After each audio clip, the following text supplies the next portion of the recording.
Ayat hari ini adalah 2 Samuel 11, ayat 1-13. Mari kita baca bersama. Pada pergantian tahun, pada waktu raja-raja biasanya maju berperang, maka Daud menyuruh Yoab maju beserta orang-orangnya dan seluruh orang Israel. Mereka memusnahkan Bani Amon dan mengepung kota Raba, sedang Daud sendiri tinggal di Yerusalem. Sekali peristiwa pada waktu petang, ketika Daud bangun dari tempat pembaringannya, lalu berjalan-jalan di atas soto istana, tampak kepadanya dari atas soto itu seorang perempuan sedang mandi. Perempuan itu sangat elok rupanya. Lalu Daud menyuruh orang bertanya tentang perempuan itu dan orang berkata, itu adalah Batsyeba binti Eliam, istri Uria orang Het itu. Sesudah itu, Daud menyuruh orang mengambil dia. Perempuan itu datang kepadanya lalu Daud tidur dengan dia. Perempuan itu baru selesai membersihkan diri dari kenajisannya. Kemudian pulanglah perempuan itu ke rumahnya. Lalu mengandunglah perempuan itu, dan disuruhnya orang memberitahukan kepada Daud, demikian, aku mengandung. Lalu Daud menyuruh orang kepada Yoab mengatakan, suruhlah Uria, orang Het itu, datang kepadaku. Maka Yoab menyuruh Uria menghadap Daud. Ketika Uria masuk menghadap dia, bertanyalah Daud tentang keadaan Yoab dan tentara dan keadaan perang. Kemudian berkatalah Daud kepada Uria, pergilah ke rumahmu dan basuhlah kakimu. Ketika Uria keluar dari istana, maka orang menyusul dia dengan membawa hadiah raja. Tetapi Uria membaringkan diri di depan pintu istana bersama-sama hamba tuannya dan tidak pergi ke rumahnya. Diberitahukan kepada Daud, demikian. Uria tidak pergi ke rumahnya. Lalu berkatalah Daud kepada Uria, bukankah engkau baru pulang dari perjalanan?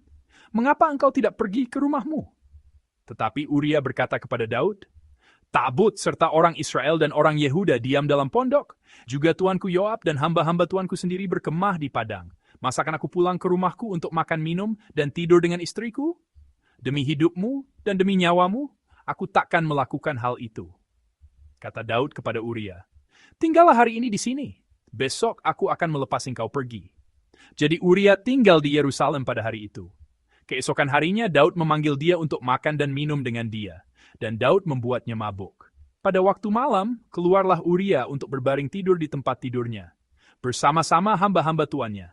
Ia tidak pergi ke rumahnya. Amin. Ini adalah firman Tuhan. Hari ini kita telah membaca perikop yang panjang bersama-sama. Isi dari perikop yang kita baca hari ini mungkin sudah Anda pahami dengan baik karena Anda sudah membacanya. Dan sebenarnya ini adalah cerita yang mudah dipahami, sehingga Anda pasti sudah sangat akrab dengannya.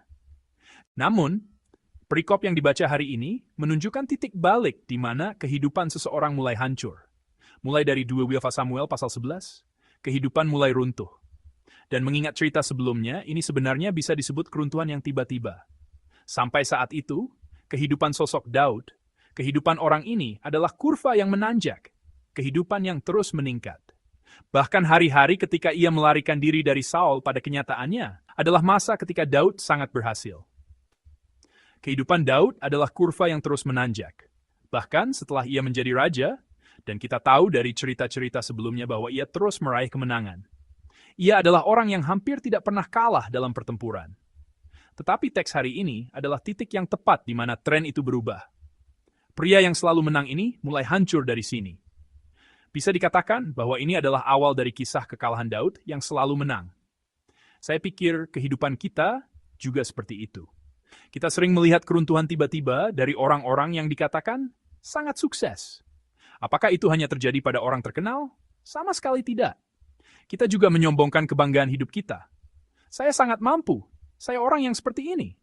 Namun kita juga sering menyadari bahwa keruntuhan juga terjadi dalam sekejap. Mungkin Anda juga pernah mengalaminya. Kita bisa membicarakan hal-hal baik yang terjadi pada kita. Kita bisa bangga, tetapi kita tidak boleh menyombongkan diri. Dan kita tidak boleh angkuh. Siapapun dapat mengalami kehancuran. Daud yang muncul dalam Alkitab adalah tokoh yang sangat penting bagi bangsa Israel dan khususnya bagi orang Yahudi. Tetapi kisah hari ini menunjukkan bahwa betapapun hebat, luar biasa, dan pentingnya seseorang, bahkan Daud dalam Alkitab pun tidak terkecuali. Teks dimulai seperti ini. Di ayat 1, ungkapan pada waktu raja-raja biasanya maju berperang, menunjukkan bahwa ini adalah musim perang. Dan faktanya, ini menunjukkan bahwa ini adalah waktu ketika raja sendiri seharusnya maju berperang. Di timur dekat kuno, memimpin perang adalah salah satu tugas seorang raja. Sampai saat itu, Daud telah dengan setia memenuhi peran itu. Ia telah bertarung di garis depan, memimpin pertempuran dan meraih kemenangan. Tetapi dalam teks hari ini, situasinya berbeda. Daud tidak pergi ke medan perang. Ia mendelegasikan semua itu kepada panglima tentaranya, Yoab, dan ia sendiri tetap tinggal di Yerusalem. Inilah awal dari segalanya. Kehancuran Daud tidak disebabkan oleh satu peristiwa besar, tetapi oleh fakta bahwa pertama-tama ia telah meninggalkan tempat di mana ia seharusnya berada. Di permukaan, tampaknya tidak ada yang terjadi. Ia berada di istana dan ia masih raja. Tampaknya tidak ada masalah, tetapi keadaan di mana ia telah menyimpang dari tempat yang Tuhan percayakan kepadanya, keadaan itu sendiri sudah merupakan awal dari keretakan. Kemudian adegan berikutnya, berlanjut di ayat 2. Ia bangun di malam hari, berjalan-jalan di atas atap istana, dan melihat seorang perempuan. Perempuan itu adalah Batseba, yang sangat kita kenal. Batseba juga adalah ibu dari Salomo. Tetapi jika Anda melihat ayat 3, Daud tahu bahwa perempuan itu sudah menikah. Dan muncul informasi penting lainnya. Di ayat 4, ungkapan bahwa perempuan itu membersihkan diri dari kenajisannya, berarti ia baru saja disucikan. Teks tersebut memberitahu kita bahwa ini terjadi tepat setelah masa menstruasinya berakhir. Dengan kata lain, ini adalah masa kemungkinan hamil yang tinggi, sekitar atau mendekati masa ovulasi. Hal ini menunjukkan bahwa ini adalah masa di mana kehamilan sangat mungkin terjadi, membuktikan bahwa semua ini bukan sekadar kebetulan. Daud tidak berada di tempat yang seharusnya, dan ia menatap seorang perempuan yang sedang mandi. Dari sana, kita melihat dosa terus meluas. Peristiwa ini sama sekali bukan kebetulan. Ini menunjukkan bahwa itu adalah pilihan yang dibuat dalam situasi di mana hasilnya pun dapat diprediksi. Akibatnya, Daud melakukan dosa perzinahan.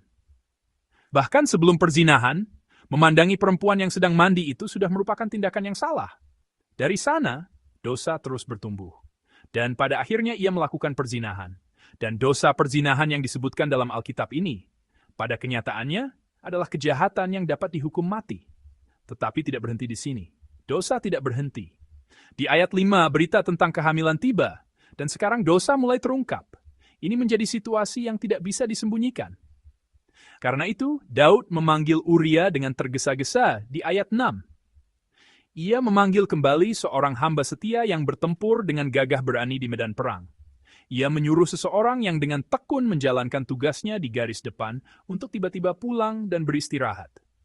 Bagi seseorang yang strategis dan ahli dalam berperang seperti Daud, perilaku seperti itu sama sekali tidak dapat dipahami. Kita melihat bahwa untuk menyembunyikan dosanya, ia membuat pilihan yang sangat tidak masuk akal. Niatnya sangat jelas. Ia ingin membuat Uria seolah-olah ayah dari anak itu. Tetapi di sini, sesuatu yang tak terduga terjadi. Di ayat 9, Uria tidak masuk ke rumahnya. Ia tidur di depan pintu istana. Mengapa ia melakukan itu? Karena mereka sedang berperang. Sementara rekan-rekannya berada di padang, ia tidak bisa beristirahat dengan nyaman sendirian. Adegan ini menyajikan kontras yang tajam antara dua tokoh dalam teks, Daud dan Uria. Raja menghindari perang dan tinggal di istana, sementara sang prajurit memikirkan perang dan bahkan tidak memasuki rumahnya. Raja mengikuti keinginannya sendiri, dan sang prajurit menempatkan komunitas di atas segalanya. Ini adalah adegan di mana Daud terlihat sangat menyedihkan dan memalukan. Betapapun hebat dan terkenalnya Daud, setidaknya dalam perikop hari ini, citranya sangat memalukan dan menyedihkan. Namun, Daud tidak menyerah di sini. Di ayat 12, ia membuat Uria mabuk, tetapi ia masih gagal. Di sini, kita melihat satu hal dengan jelas. Dosa tidak berakhir dalam satu waktu. Semakin Anda mencoba menutupinya, semakin dalam dosa itu. Semakin Anda mencoba merasionalisasikannya, semakin kacau jadinya. Pada awalnya itu hanya hasrat, tetapi sekarang kebohongan, kesalahan, dan manipulasi telah ditambahkan ke dalamnya. Dalam kisah Daud, saya melihat sifat dosa yang menyebar ini. Teks hari ini mengajukan pertanyaan yang sangat mendasar kepada kita. Di mana saya berdiri saat ini? Apakah ini tempat yang dipercayakan Tuhan kepada saya? Atau apakah ini tempat yang nyaman yang saya pilih sendiri? Daud mulai hancur ketika ia memiliki banyak hal. Ia sudah menjadi raja, ia sudah menjadi pemenang. Tetapi stabilitas itu membuatnya hidup dengan berpusat pada dirinya sendiri, bukan pada Tuhan. Sebaliknya, Uria tidak memiliki apa-apa. Ia adalah seorang prajurit di medan perang. Namun pilihannya jujur di hadapan Tuhan. Kita berpikir bahwa keruntuhan seseorang terjadi dalam sekejap, dan terkadang memang tampak seperti itu.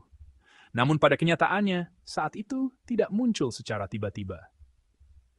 Saya ingin kita mengingat bahwa hal itu dimulai dari saat kita meninggalkan tempat kita. Saudara-saudara yang terkasih, titik di mana kita harus memeriksa iman kita bukanlah kegagalan besar, tetapi terus-menerus memastikan apakah saya berada di tempat yang seharusnya atau tidak setiap saat. Mempertahankan tempat itu, di dalam keluarga, tempat kerja, bisnis, gereja yang telah Tuhan percayakan kepada kita, adalah dasar iman yang paling fundamental. Saya berharap Anda dapat berdiri di hadapan Tuhan lagi pada dini hari ini. Saya berharap Anda akan mendapat anugerah untuk berbalik sebelum keruntuhan, bukan setelahnya. Orang yang mempertahankan tempatnya, orang yang tidak berpaling dari tanggung jawab yang dipercayakan Tuhan, orang itu akan berdiri teguh sampai akhir. Saya memberkati Anda dalam nama Tuhan agar Anda menjalani hari ini berdiri teguh sampai akhir, bukan dengan kehidupan yang hancur karena telah meninggalkan tempat Anda.